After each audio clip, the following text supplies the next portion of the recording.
Hello guys, ఈ రోజు విషయం ఏమంటే ముందు వీడియోలో శివయ్య స్వామి దగ్గరికి వెళ్ళామని చెప్పాను కదా. ఇప్పుడు ఆయన కుమారుడైన అయ్యప్ప స్వామి గుడికి అయితే వచ్చాము. ఈ రోజు న్యూ ఇయర్ కాబట్టి ఎక్కడ చూసినా ఏ టెంపుల్ చూసినా జనాలతో కిక్కిరిసిపోతుంది అబ్బా. ఇంకా గుడిలోకి ఎంటర్ అవగానే ఇదిగో ఇక్కడ కోలాటం అయితే వేస్తున్నారు, చాలా బాగా వేశారు. గుడిలోకి ఎంటర్ అవగానే కోనేరు కూడా ఉంది, సో మీరు కూడా చూసేయండి. ఇక్కడ స్వామి మాల వేసుకున్న అయ్యప్ప భక్తులు అయితే చాలా మంది వస్తారు ఇరుముడి కోసము. కోనేరు పక్కనే మన బుజ్జి గణపయ్య టెంపుల్ కూడా ఉంది, అక్కడ కూడా దర్శించుకున్నాము. నాకు తెలిసినంత వరకు శబరిమలలో కూడా ఇలానే ఉంటుంది అనుకుంటాను, నేను చూడలేదు ఇప్పటిదాకా. శబరిమల దర్శనం కోసం వెళ్ళాలంటే క్యూలో వెళ్లాల్సి ఉంటుంది. అసలు లెక్కలేనంత జనాలు వచ్చారు తెలుసా. క్యూలో మన ఫాలోవర్స్ కూడా ఉన్నారు, మనల్ని గుర్తుపట్టి మరీ మాట్లాడారు. ఇక గర్భగుడి ఎంట్రన్స్ కి అయితే వచ్చేసాం. వీడియో తీస్తుంటే సడన్ గా ఒక అమ్మాయి వచ్చి ఫోన్ లాక్కునేసింది. ఎవరా అని చూస్తే తను ఎన్సీసీ అమ్మాయి అంట.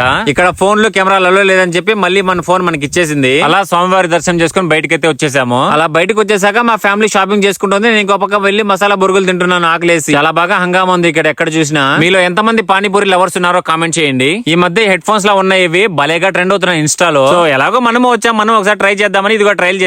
దీన్ని ఏమని పిలుస్తారో కామెంట్ చేయండి. ఇక్కడ నుంచి ఇంటికి వస్తున్న దారిలో మన సాయిబాబా కూడా కనిపించారు, ఆయన కూడా దర్శించుకున్నాము. ఒక్క రోజులోనే అంత భక్తి అంటా అని మీరు అడిగితే ఛాన్స్ ఉన్నప్పుడే అన్ని చూసేయాలండి. మళ్ళీ మనం అనుకున్నా కుదరవు కదా.